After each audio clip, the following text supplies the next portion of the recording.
नमस्कार दोस्तों, मैं हूं ब्रजेश परिहार और आपका स्वागत है हमारे एक और नए एपिसोड में, जिसमें हम बात करेंगे बाह क्षेत्र की बुनियादी जरूरतों के बारे में कि बाह क्षेत्र जो है उसकी क्या क्या बुनियादी जरूरतें हैं और क्या चीजें हैं जो बाह के निवासियों की सख्त जरूरत है, वो उन्हें मिलनी चाहिए। आजादी के इतने वर्षों बाद भी अभी बाह के अंदर वो बुनियादी सेवाएं जो मिलनी चाहिए हर नागरिक को, वो नहीं मिली है। आज हम उन पर चर्चा करने वाले हैं और उस चर्चा के लिए हमारे साथ जुड़े राहुल परिहार सर, जो एक अच्छे शिक्षक भी हैं और शिक्षक होने के साथ साथ इन्होंने युवा शक्ति संगठन से बाह तहसील का जो मोर्चा है वो संभाल के रखा है। तो हम उनसे चर्चा करेंगे कि क्या क्या ऐसी बुनियादी जरूरतें हैं और क्यों जरूरत है लोगों को संगठित होने की, जिससे कि हम अपनी जो मांगे हैं, जो वास्तविक मांगे हैं, उनको उठा सकते हैं सरकार के सामने। हम किसी सरकार के खिलाफ नहीं है, हमारा काम केवल इतना है कि हम सरकार को बता सकें कि हमें किन किन चीजों की जरूरत है जिससे कि वो हमें मुहैया करा सके। हम एक एक करके सारी चीजों पे चर्चा करेंगे। तो सबसे पहले संक्षिप्त में हम जान लेते हैं कि क्या क्या हम इस एपिसोड के अंदर डिस्कस करने वाले हैं।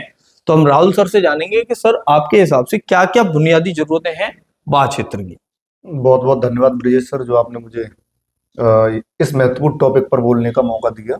जी, जैसे बाह क्षेत्र की बात करें या फिर हम किसी भी तहसील क्षेत्र की बात करें या देश लेवल की बात करें, जी, जितने भी डेवलप्ड कंट्रीज हैं वहां पर शिक्षा और स्वास्थ्य सबसे पहली प्राथमिकताएं होती हैं किसी भी देश की। जी, तो जैसे अगर आप बाह क्षेत्र की बात करो, पेनाट क्षेत्र की बात करो, विशेष तौर पर क्योंकि हम लोग पेनाट से बिलोंग करते हैं, तो निश्चित तौर पर मुझे लगता है ना तो यहाँ पर कोई स्वास्थ्य की सुविधा है और ना यहाँ पर शिक्षा की सुविधा है। अगर आप पूरे बाह क्षेत्र को देखते हो तो शायद एक आध ही इंटर कॉलेज जो गवर्नमेंट के द्वारा रन किया जा रहा है, जिसमें साइंस भी हो, आर्ट भी हो, ये सारी स्ट्रीम मिलती हो और उसमें भी आधुनिक सुविधाएं जैसे लैब का होना, लाइब्रेरी का होना और बच्चों के लिए वाईफाई का होना, जो कि आधुनिक आवश्यकताएं हैं, वो मुझे लगता है शायद है ही नहीं। तो इससे कहीं ना कहीं हमारा जो क्षेत्र है वो पीछे रहेगा। अगर क्षेत्र पीछे रहेगा तो प्रदेश पीछे रहेगा, अगर प्रदेश पीछे रहेगा तो निश्चित तौर पर हमारा देश भी पीछे रहेगा। ये मैंने शिक्षा की बात की है। अगर यहीं पर हम स्वास्थ्य को लेकर के चलते हैं तो स्वास्थ्य के लिए कोई भी एक अस्पताल नहीं है जो अच्छे लेवल की सुविधाएं प्रोवाइड कराता हो।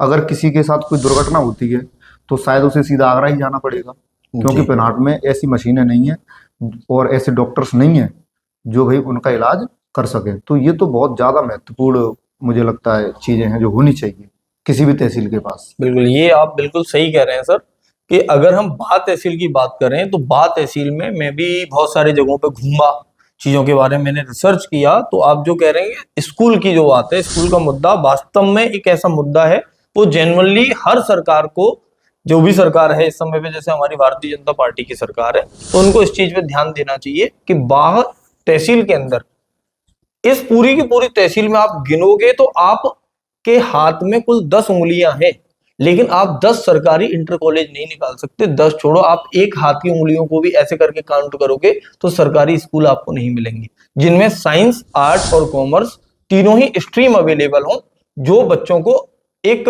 ये बोला जाए कि उन्हें चुनने का अवसर मिले। जैसे मान लो कि अगर कोई बच्चा है और वो पिन्हाट में रह रहा है और वो कॉमर्स स्ट्रीम से पढ़ाई करना चाहता है, तो वो कॉमर्स स्ट्रीम से अभी आज की डेट में पढ़ाई नहीं कर सकता, क्योंकि कॉमर्स का एक भी इंटर कॉलेज नहीं है। सरकारी छोड़ो, प्राइवेट भी कॉलेज नहीं है जिसमें कॉमर्स हो जी। तो कॉमर्स का कोई शिक्षक ही नहीं पूरे पेनाट के अंदर। जी बिल्कुल। तमाम ऐसे बच्चे हैं, सिर्फ एक ही स्कूल है और वो भी इंग्लिश मीडियम स्कूल है। अगर कोई हिंदी मीडियम से पढ़ना चाहता है तो उसके पास तो वास्तव में कोई ऑप्शन है ही नहीं। बिल्कुल। तो ये तो मतलब बहुत बुनियादी जरूरत है भाई। अगर आदमी इंटर तक ही नहीं पढ़ पाया, बेसिक ही शिक्षा नहीं मिल पाई उसे, तो वो आगे क्या ही कर लेगा। तो ये आपकी बात बिल्कुल सही है। इसके साथ साथ मुझे लगता है कि हायर एजुकेशन की तरफ जाए तो बाह के अंदर कुछ है ऐसा। जैसे अगर ये जो इंटरमीडिएट लेवल की सुविधा नहीं है तो कहीं ना कहीं मेरे दर्शक हैं है ना, और जो क्षेत्रवासी वो समझ सकते हैं कि भाई अगर इंटरमीडिएट के लेवल के कॉलेज हमारे पास कॉलेज नहीं है, तो अगर हम डिग्री कॉलेज की बात करें तो वो तो बिरला ही मिलेंगे। शायद एक आध कॉलेज हो जो मेरी जानकारी में ना हो, क्योंकि शायद डिग्री कॉलेज मुझे लगता है जो सरकार की तरफ से 1 या 2 हो सकते हैं, जो कि बहुत ज़्यादा मूलभूत आवश्यकता है। क्योंकि जैसे गर्ल्स की बात करें, लड़के हैं चलो आगरा से पढ़ लेंगे, है ना, जिनके पास संसाधन है, गरीब तो पढ़ भी नहीं सकते हैं। गर्ल्स का क्या करें, वो तो एडमिशन ही नहीं ले सकते हैं सरकार के द्वारा। अगर प्राइवेट कॉलेज की बात करें तो मुझे लग रहा है खुलकर के इस पर बोलना चाहिए कि भाई क्या हो रहा है, एक ठेका लिया जाता है कभी पास कराने का, पास कराने का ठेका लिया जाता है। भाई कोई क्लासें संचालित नहीं की जाती हैं, ना शिक्षक आते हैं ना कॉलेज के प्रबंधकों को कोई ध्यान है।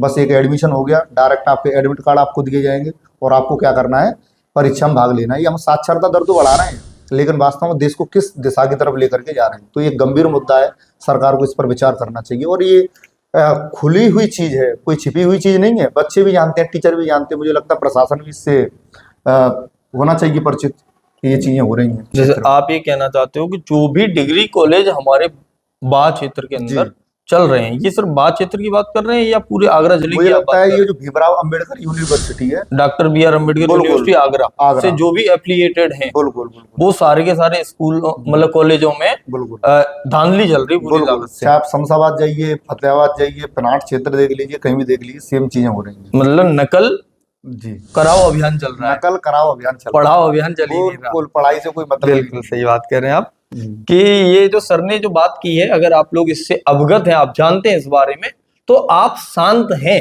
इसका मतलब आप कहीं ना कहीं देश को खुद गड्ढे में भेज रहे हैं।